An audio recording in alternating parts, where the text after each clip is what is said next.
Ánimo, bien arriba. Buenas, ¿cómo le va a todo el mundo? Bienvenidos, comienza con sentido público. ¿Cómo? ¿No viste francés cómo es? Es el equipo chiflador. Hoy me toca el equipo chiflador. Bienvenidos todos, bienvenidos ustedes ahí en un estudio perfumado con olor rico porque están cocinando del otro lado del estudio. Así que con un olorcito tan delicioso, con hambre a esta hora. ¿Estás en casa? Prepárate algo rico. Es la época del año además en que uno se permite esos budines riquísimos con frutas, esos panes dulces caseros, qué delicia, con algo rico, calentito. Está linda la tarde para que te quedes con nosotros, con el mejor equipo de la televisión argentina, ustedes del otro lado y en los últimos programas, así que empezamos a disfrutarlo, señores. El oficialismo y la oposición aprobaron en la Cámara de Diputados un dictamen de mayoría sobre la ley de trata. Se espera que hoy la Cámara apruebe una reforma a esa ley y al Código Penal que apunta a mejorar la persecución y endurecer las penas de ese delito. Micheli y Moyano convocaron para hoy una marcha a Plaza de Mayo. Los reclamos van desde el mínimo no imponible hasta las asignaciones familiares. Los radicales asistirán sin banderas ni consignas políticas, pero igual es muy fácil detectarlos. Se van antes. Ni banderas tiene. Hoy tenemos el último informe de Mundo Villa. Seamos realistas, hagamos lo imposible.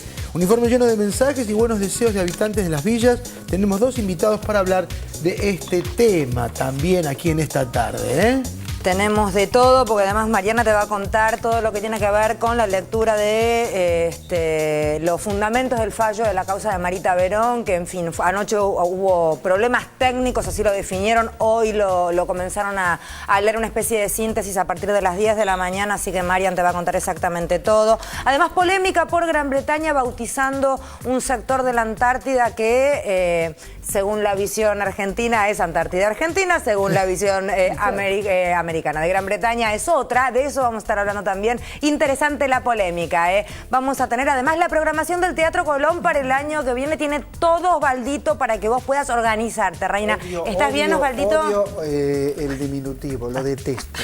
O sea que ya empezamos mal. Digo, peor no podía empezar la señora. Osvaldito, tranqui, no te pongas mal, Gordi. Quiroguín, escúchame. Vamos, odio todo esto, así que sigamos. Bueno, con Osvaldito tan contento, comenzamos, Martincito, con las vías de comunicación. www.tvpublica.com.ar Genial, genial, la verdad que está buenísima. La página es web de nuestro canal. TV Pública _ con el @ es el Twitter. Twitter, como dicen Twitter. Twitter dicen los jóvenes. Buah. Yo digo Twitter. Pues sos muy joven. Soy re joven.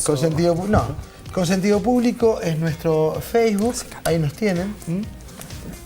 La verdad que sí, estamos pasando un gran momento de calor aquí, un calor humano. Sí, ¿por qué no pedís el aire, Martín? Lo pedimos. El aire pedimos. Y nuestro mail consentidopúblico @tvpublica.com.ar. Y ahí, cuando terminé de decir esto, me vino la oleada fresca. ¿Qué te vino? Está viniendo el aire. Bien. Vamos a comenzar con el programa como corresponde, dedicado al Tano. El primer corresponde de la tarde, Tano, te lo dedico a vos, todo para nuestro Tanito.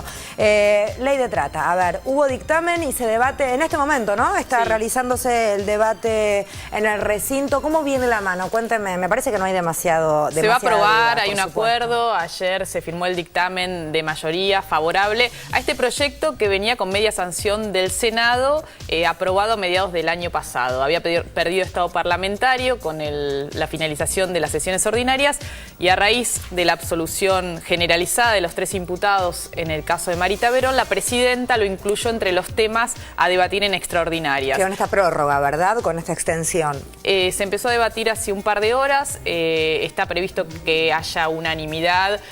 Algunos partidos bloques de la oposición iban a plantear algunas disidencias, pero ni siquiera se iban a discutir, digamos. Tenían algunas objeciones, pero consideraban que era el momento político de avanzar con esta reforma que considerablemente mejora las posibilidades de perseguir el delito. Esto hay que decirlo, digamos, hay que destacarlo. Mejora la ley que se había aprobado en el año 2008. Estuvimos desgranando algunos puntos. Es muy extensa, es una reforma a la ley de trata y al Código Penal y al Código Procesal también. ¿Por qué? Por un lado, aumenta penas, endurece las penas para que sean efectivas para quienes cometen este delito de trata. Por el otro lado, plantea garantías para las víctimas, ¿no? Amplía los derechos, no solo durante el juicio, por ejemplo, que deben declarar con un psicólogo, que se debe implementar la cámara Gesell para evitar que repitan una y otra vez su testimonio y sean revictimizadas durante el juicio. Y por el otro lado, medidas concretas para que puedan salir de esa situación y reinsertarse laboralmente con otras oportunidades y, digamos, que no queden vulnerables nuevamente para ser reclutadas por estas redes que las terminan explotando. En este caso, para explotación sexual, pero también sabemos que hay otro tipo de trata, como es la trata laboral en talleres textiles, que tanto lo hemos visto, o el trabajo esclavo en el campo también. Estos son algunos de los puntitos. Digamos, crea un Consejo Federal para combatir la trata, para que se piense en medidas a largo plazo. También un comité ejecutivo donde van a tener participación las organizaciones de la sociedad civil. Es una reforma muy ambiciosa y seguramente van a quedar algunos puntos pendientes para volver a mejorar en otra oportunidad. Esta es la ley posible, la ley que puede salir ahora, y una ley reclamada desde hace muchos años, desde que se aprobó la ley. Desde el año 2008 se vienen reclamando reformas desde las organizaciones de la sociedad civil. Así que seguramente con el caer de la tarde vamos a tener esta nueva normativa. Y el otro tema novedoso, importante hoy, es que se dieron a conocer los fundamentos de este fallo tan polémico. A ver, ayer estaba prometido para el día de ayer a la tarde y se hablaba vos contabas que se iban a repartir CDs por la enorme cantidad de hojas que tiene el fallo. Se calculan que alrededor de 600 páginas. 600 hojas. Son 1.200, bueno, claro, un delirio. Uno y del otro. Sí, un delirio. Lo cierto es que argumentaron problemas técnicos y ayer finalmente no se pudo dar a conocer. Otro papelón de este tribunal. Sí, la verdad realmente. que no hacen una prolijita, sí, totalmente de acuerdo. Hoy comenzaron con una lectura como una especie de síntesis, ¿verdad? Claro. A las 10:30 de la mañana. Entregaron a las partes, a los abogados, los CDs con el texto completo de esta sentencia, y por el otro lado, para la prensa, para los periodistas que están siguiendo el caso, leyeron unas 200 fojas. Y ahí aparece claramente la posición, lo que llevó a esta absolución. En primer lugar, los jueces señalaron que la única prueba que había sobre el periplo de Marita Verón por los prostíbulos de La Rioja tenía que ver con testimonios y que para ellos fueron contradictorios y los descalifican. El de las chicas. El de las víctimas y otros testigos. Y acá yo creo que hay que señalar que una mujer que ha estado en un prostíbulo, encerrada, violada, torturada, que no sabe si es de día o de noche, pierde la noción del tiempo. Hay datos que no los puede dar con mucha precisión. Esto lo hemos hablado cuando vino Zaida Gatti, la titular de la Oficina de Rescate de Víctimas de Trata. Nos lo contó también Marian, la chica que dio testimonio de haberla Fátima visto Medina. en la casa de Daniela uno de los Milgem, primeros captores. claro. Exactamente. Y quedaba claro que no mentía, pero también quedaba claro que, pobrecita, había determinadas cuestiones que no podía precisar. No puede tener lógica. Precisiones, exactamente. Claro. Vos fíjate, lo que dicen los jueces es, bueno, nosotros no pudimos condenar porque la única prueba que nos trajeron fueron testimonios. Bueno, testimonios de gente que había visto, de mujeres que habían visto a Marita Verón. ¿Qué pretendían? ¿Una cámara oculta? Bueno, ¿no? dice, no hay delirante. prueba científica, por ejemplo, muestras de ADN, pelos, ropa, de que Marita, digamos, pruebas científicas que demuestren que Marita estuvo en esos prostíbulos en La Rioja. Sí dicen que había en La Rioja una red de trata con métodos perversos y satánicos. Incluso hablan que esas whiskerías cuyos propietarios estaban imputados y fueron absueltos, en realidad eran prostíbulos. También cuestionaron duramente la investigación que se hizo durante la instrucción, sobre todo en Tucumán. Plantearon que la policía plantó pruebas, que eso impidió tener mayor claridad sobre el recorrido de Marita a partir de su desaparición. Bueno, pero yo creo que lo más cuestionable tiene que ver con cómo valoraron el testimonio de estas mujeres jóvenes, como hemos dicho, que con temor, venciendo las amenazas que han tenido, se sentaron ahí en el estrado después de lo que padecieron, contando lo que habían vivido 10 años atrás. También esto es una causa que demoró 10 años en llegar a la justicia. Así que este fallo va a seguir dando que hablar, seguramente va a ser apelado y llegará a la Corte de la provincia de Tucumán y veremos si la Corte anula este fallo o lo ratifica. Esa sería serían los dos caminos. ¿Qué sería lo esperable? Si lo anula, con esas mismas pruebas, otro tribunal tiene que volver a reevaluar. Claro, a hacer un juicio. Bien, gracias Marian. Vamos a otra polémica suscitada a partir de las famosas cautelares y demás cuestiones que hacen a la ley de medios. ¿En qué estamos en este momento? A ver, vamos a dar primero la noticia y después comentamos un poquito la cuestión del Poder Judicial, que estamos hoy en el centro del debate público. La noticia es que el ministro de Justicia, Alac, anunció hoy que el gobierno presentó un per saltum sobre la constitucionalidad de la ley de medios. Todos sabemos el fallo del juez Alfonso, el juez de primera instancia, le había dado la razón al gobierno en el sentido que la ley de medios era efectivamente constitucional.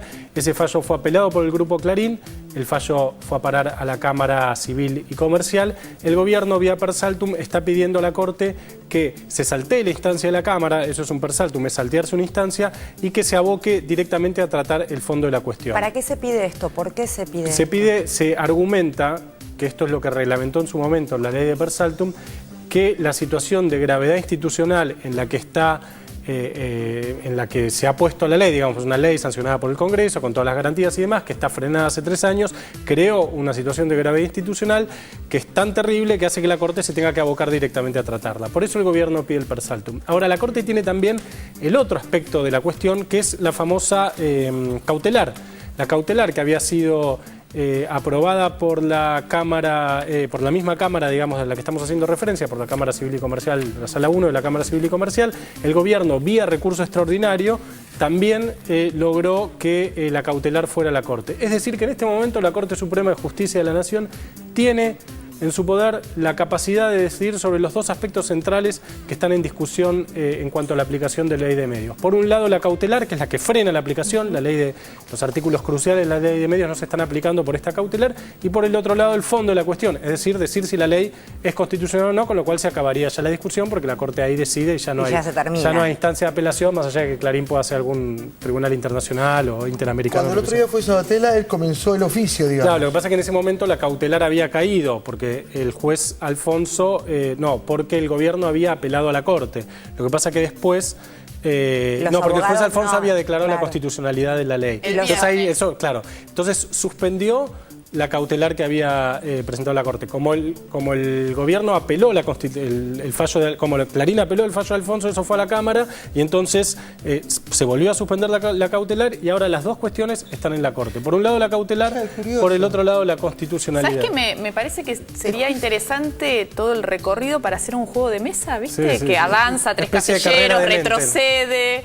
Para mí deberíamos va a la Corte, fuera de broma vuelve. lo digo esto para comunicarlo, a lo mejor tener un cuadro. Nos estamos haciendo especialistas en derecho procesal. Es muy curioso que el juez hizo 2 veces, uno para uno y uno para el otro, de alguna manera, ¿no? No, el juez falló, el juez sobre lo que tenía que fallar centralmente, que era sobre la constitucionalidad de la ley, dijo que es constitucional. Es constitucional. Ahora, después dio lugar. Dio lugar a que el gobierno, a que Clarín apelara. Pero no es contradictorio. No, porque es una cuestión procesal esa, es difícil que diga que no a eso, digamos, es un derecho constitucional, vos tenés un derecho a la apelar. estrategia del Grupo Clarín es hacer tiempo. Dilatar todo las medidas. Todo lo que sea dilatar favorece. Sí, ahora la cuestión es que está en la Corte. Bueno, y a partir de ahí aparece el cuestionamiento a la justicia. Bueno, ahora vamos al otro tema. Es también muy interesante. Zaffaroni habló, que es una persona muy respetada por algunos sectores. Ya a esta altura también en la Corte hay sectores que apoyan o no a algunos hay conflictos jueces, internos dentro de la Corte. A mí, vamos a decir primero qué dijo Zaffaroni ayer. Zaffaroni, juez de la Corte Suprema, el primer juez designado por el gobierno kirchnerista,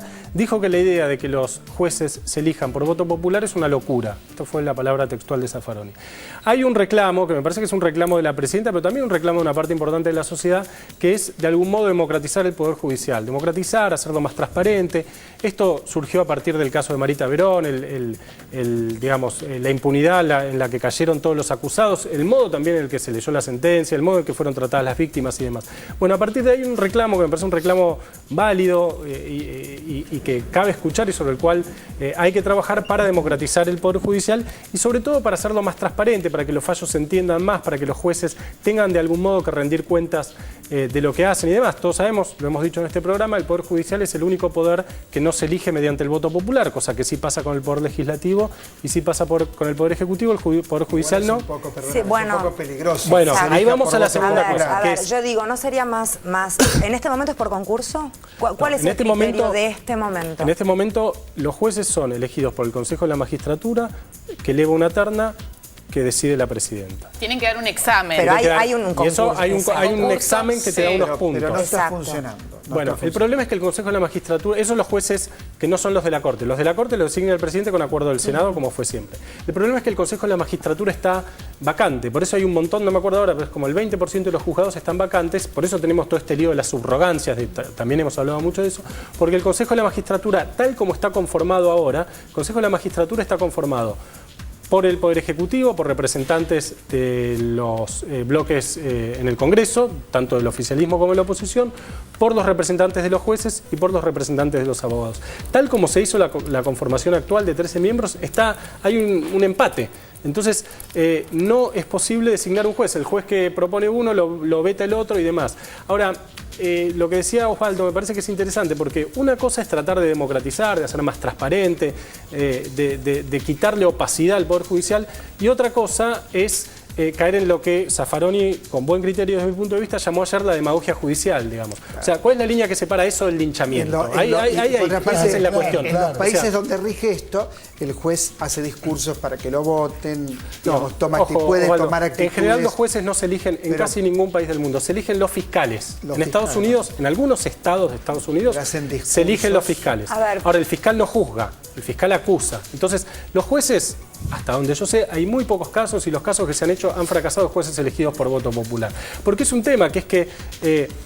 Pero, a ver, yo creo que también cuando se observa, y el término democratizar se utiliza también para bajar de ese pedestal en el que muchas veces la sociedad ve a los jueces, y los jueces muchas veces, no quiero generalizar, pero muchos de ellos sí se sienten. Digo, ayer escuchábamos el caso de gente que se sentía con derecho a cambiar el estilo de vida de una familia porque consideraban, y estamos hablando de jueces, digo, jubilaciones de privilegio, situaciones que los colocan en otro rango, si se quiere, que el ciudadano común. Yo creo que desde ahí la sociedad está pidiendo democratizar el Poder Judicial, porque realmente no es justo, no resulta justo, y no tiene por qué ser así, porque son ciudadanos como todos nosotros que tienen un trabajo a lo mejor con mucho peso y mucha responsabilidad, sin lugar a dudas. La cuestión es cómo hacer más transparente, más democrático, más ágil, más eficaz el Poder Judicial, sin que eso se convierta, según las palabras de Zaffaroni, que yo creo que están bastante acertadas, en la elección directa de los jueces por voto popular, como si fueran diputados o senadores, digamos. ¿Qué pensás de los juicios por jurados, por ejemplo?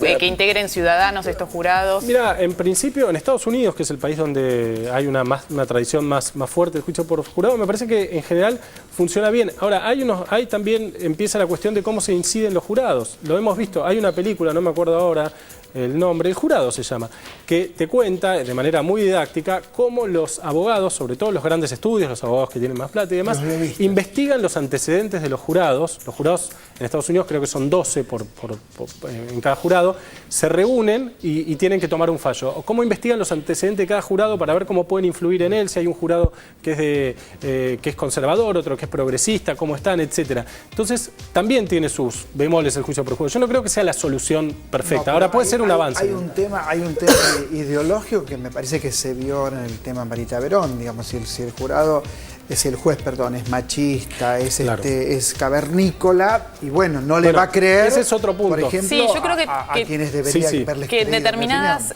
causas y en determinados tribunales, ¿no? Encontramos miradas muy clasistas, ¿no?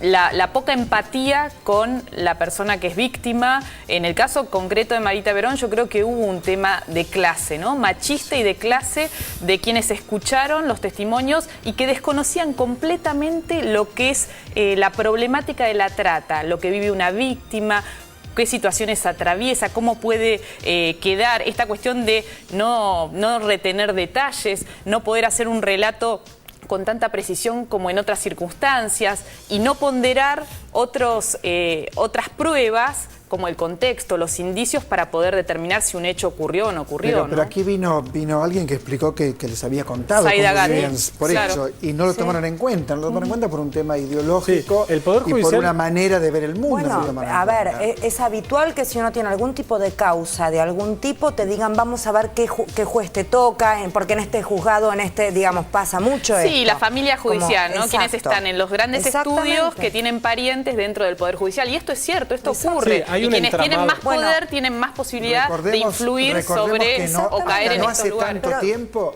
no te podías divorciar si el juez no tenía simpatía por el divorcio. Hasta no hace tanto tiempo. Bueno, y mi Recién pregunta es... ahora uno puede divorciarse. Mi pregunta es, ¿de qué manera, libremente. qué te garantizaría que esto cambie? No, ¿Habría creo que hay un alguna, trabajo. alguna forma? Yo creo que, a ver, yo no dudo que la elección de los jueces por voto popular sea No. la solución. Ahora sí me parece que hay mecanismos. Primero que hay que mirar el Consejo de la Magistratura y tocar eso, porque evidentemente el Consejo de la Magistratura, tal como está conformado hoy, no funciona. O sea, tiene que designar jueces y no logra designar los jueces. Es una cuestión básica. Entonces, en primer lugar, para tratar de cubrir los juzgados que están vacantes, digo, más allá de la renovación de los juzgados. Ahora, al mismo tiempo, me parece que debería haber algún tipo de... se debería empezar a pensar mecanismos que hagan más transparentes los procesos, digamos, aligerando las reglas, haciendo que las cosas sean más públicas. En ese sentido, los juicios orales y públicos fueron un avance importante. Antes los juicios no eran así, antes los juicios eran todos por expediente. Exactamente. Uno tenía que escribir, ninguna siquiera persona podía entendías acceder. lo que escribían. No se entendía, la gente no sabía, como el proceso de Kafka, o sea, no sabía por qué estaba siendo juzgada, pero Utilizan literalmente... palabras en latín. Bueno, hay toda una incluso. tecnojerga judicial que se usa para opacar lo que se está diciendo, se llaman sus señorías excelentísimas, cosas que parecen de la Edad Media, digamos. Bueno, todas esas cosas que son sintomáticas de cómo funciona son un poder. de la Edad Media. Si Sí, vos son de la lees- Edad Media, claro. si vos Bueno, pero lees- por eso yo creo que el término democratizar se utiliza para todo esto. Sí, sí. O Lo que pasa es que hay un para en debate- el buen sentido de la palabra bajarlo una cosa Hay un más. debate, Fede, porque algunos diputados del oficialismo, claramente Carlos Kunkel, propusieron la elección directa, o dijeron que sería una buena idea la elección directa de los jueces. A esto es lo que está respondiendo Zaffaroni, digamos. Ok. Ahora, que el tema está en debate me parece buenísimo. Es una de las grandes cosas de este gobierno, que pone en cuestión temas que hasta el momento no se ponían en Intocables, cuestión. ¿no? Ya Como sean temas los periodistas, intocables. los militares, bueno, los militares sí habían sido puestos en cuestión, pero Sí, los sí. periodistas, los medios, los jueces, Las corporaciones. vamos, entonces el sindicalismo, bueno, que se discutan estos temas, que se piense tal juez vota tal cosa, porque además su hermana es parte de un... y que estas cosas se pongan en debate me parece que es importante. Sí, absolutamente, que está en es un discusión primer ya, paso, digamos. claro, porque además, guarda, a la gente le interesa, o sea, Sí, sí, había claro. como un prejuicio de que no eran temas que le interesaran a la gente, y lo cierto es que está recontra involucrada la gente. Yo Sí, sí, creo porque que le afecta. estaba, digamos, la imagen estática de la justicia como esa mujer con los ojos vendados. Intocable. Intocable. Y así como pasó con los medios, con algunos medios en los cuales uno creía que eran objetivos y que después empezó a transparentar que en realidad tenían intereses económicos, que si hacían una tapa de determinada manera es porque estaban haciendo un negocio en otro lado, creo que empezar a hablar de los intereses que hay en juego. Hay una nota muy recomendable que salió el domingo en Página 12 de Horacio Berbisky, justamente, que desmenuza un poco los intereses de cada una de las asociaciones, principales asociaciones que agrupan a los magistrados, que recomiendo leer porque dice quién es quién, y uno ahí se pone, digamos, con cierto estupor y sorpresa quién está en cada lugar y con qué intereses juegan, ¿no? Hay sorpresas en esa nota, la ley. Sí, pues además es la idea de que pensar un poco que los jueces son parte de un sistema, o sea, donde funcionan los estudios de abogados, los lobistas y Y demás, siempre sobre todo fue así. cuando se trata de grandes causas penales, de Y cuestiones tienen federales, ideología y que política tiene también, ideología. porque ese es el otro tema. Sí, lo cual es inevitable, o sea, toda Claro, persona tiene ideología, absolutamente, todos tenemos ideología. absolutamente. El tema es cómo juega esa ideología a la hora de juzgar. Si la ideología de un juez es conservador y racista, jugar a una chica de origen humilde, que fue víctima de una red de trata, bueno, la va a mirar de otra manera. ¿Qué relación digamos. tiene con el poder? ¿Qué relación También, tiene con el digo, poder? No es lo mismo juzgar a un pobre que a un rico. Exactamente. Sí, y no es lo mismo un delito de robo de un auto una gallina. que cuando están en juego intereses económicos también, ¿no? Es muy diferente. A ver, destaquemos que también la Corte se renovó y de muy buena manera, a mi humilde entender, digamos, lo que eran los 90, te daba es una miedo. buena corte, te daba, es una buena sí, corte. absolutamente. Es una buena corte. Lo que pasa es que la corte hasta ahora se ha mostrado mucho más enérgica cuando se trata de cuestiones que no involucran al Poder Judicial que cuando trata de cuestiones que involucran al propio Poder Judicial. En ese caso, la Corte es un poco más cautelosa o más prudente, digámoslo así, que cuando tiene que disciplinar o que hablarle al Ejecutivo y al Legislativo.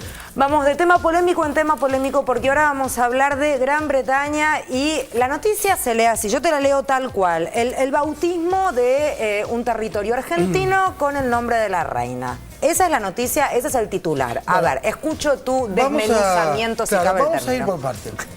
La Antártida, ese sector de hielo y territorio que está al sur del sur, o sea, que forma parte del Polo Sur y todo lo que lo rodea, llamado inclusive Sexto Continente, es un lugar de la Tierra que, por un tratado que allá por 1959, exactamente el 1 de diciembre, en Estados Unidos y en las Naciones Unidas, y que se aplicó a partir del día 23 de junio de 1961, es un territorio al cual no se puede más que pretender, escuchen bien lo que digo, pretender soberanía sobre un sector que los países, en ejercicio soberano de su legitimidad geográfico de fronteras, puede pedirle al mundo, esta fracción es mía. Ahora, eso es un reclamo soberano. No quiere decir que esa porción te pertenece. Pero no es que es un pedacito para cada uno. No, porque el Tratado Antártico dice claramente que la Antártida no tiene dueño. Me está tratando como si hubiera, pregunté una re estupidez No. Ole, chiva, no me pelees más. Dije algo. Me golpeas así, me golpea. Cuando no estás ponchado y me haces así como que soy una tarada. Perdón, chicos, ¿hizo eso o no hizo eso? Los países que firmaban, yo te digo, estaba ponchado, ¿para qué lo echabaste? ¿Para qué me tenés que maltratar fuera de cámara? Pero fuera de cámara. Pero no me maltrates más, no aguanto más. No aguanto más, Osvaldo. la posibilidad de reclamar un territorio en lo que se llama el Sexto Continente es una presencia soberana y un reclamo, nada más. ¿Quiénes son los que firman el Tratado Antártico? Australia, Argentina, Bélgica, Chile, Estados Unidos, Francia, Japón, Noruega, Nueva Zelanda, el Reino Unido, Gran Bretaña, Irlanda del Norte, Sudáfrica y lo que en aquel momento era la Unión Soviética, hoy Rusia. Bueno, pero ahí hay un pedacito para cada uno. No, porque los sectores se superponen. La parte chilena, mismo, Fede, claro. La parte chilena se Eso superpone digo. con la parte argentina. Tenemos y la que parte dividir bien. argentina se superpone con la parte chilena y con la parte inglesa. ¿Por qué? Acá el tema Justo, está... todo el conflicto se nos superpone. Y bueno, justamente, por eso tenemos conflictos limítrofes, los tuvimos con Chile y los resolvimos, y los tenemos con Inglaterra porque ellos pretenden la soberanía sobre las Islas Malvinas, lo que les da una proyección sobre el territorio antártico factible de reclamo. Entonces, hay un tema anterior al reclamo antártico que es: no te pertenecen las islas, no tenés nada que hacer en el cono sur, vete de aquí, esto Ahora no es Estados tuyo. Unidos reclama un pedacito también. También, pero ¿por qué? no tiene nada que ver y con tampoco o Noruega. Rusia, Sí, o pero Noruega. sí, tienen que ver. Tienen que ver porque cuando el Polo Sur fue presentado al mundo como un territorio de exploración, Sí. quienes iban a explorar un lugar totalmente ignoto, remoto, difícil de vivir y con condiciones climáticas de las más complicadas del mundo, estos países invirtieron en dinero, en expediciones O y sea, eso los aparte... habilita a reclamar, digamos. Habilita a reclamar No, dicen porque- ellos que los no, habilitan. y tienen inversión de investigación científica. ¿Por qué? Por ejemplo, en la Antártida no puede haber armas. No hay ningún tipo de arma. Y no puede haber perros. Eso fue Y en una posterior. Marambio que no En hay. ningún lugar de la Antártida puede haber armas.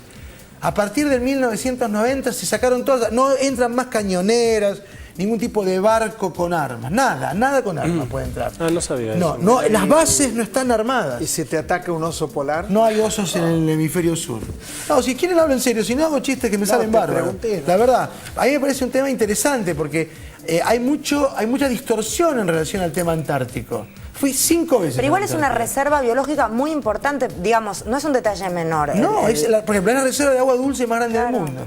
¿Y cómo es el paisaje? Y Blanco. Me encantaría ir a hacer es, eso. es una gran meseta blanca con un montón de puntas. Bueno, lo que ¿Y quiero decir dónde- es que Pará, ¿y si dónde- terminamos pero de desarrollar ¿dónde el tema, parabas? Osval, pará un ¿Dónde minuto. parabas? en Yubani, en La Belgrano y en Marambio estuve las 3 veces que fui.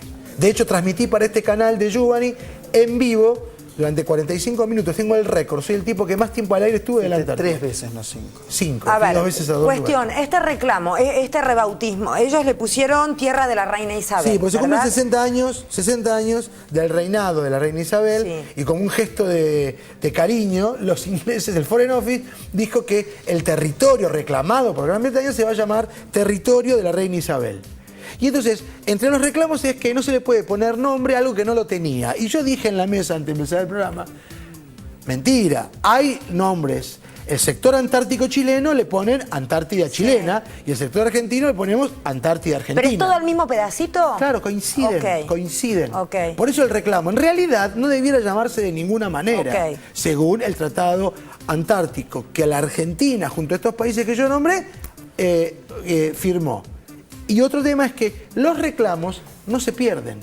O sea, vos el reclamo soberano que tenés sobre la tierra que reclamás no se pierde. Pero el Tratado Antártico Internacional es eterno. Ok. No tiene final. Clarísimo. O sea que cada uno le va a seguir diciendo Hasta con que- el nombre. Que quiere un pedacito. ¿Sabes cómo Quedó se claro, transforma? ¿Sabes cómo se cállate con el modifica el pedacito. Tratado Antártico? Si Estoy dando todos la los que lo razón. firmaron se ponen de acuerdo en eso. Imposible. Imposible. ¿Te quedó claro? Se van a pelear. Corte.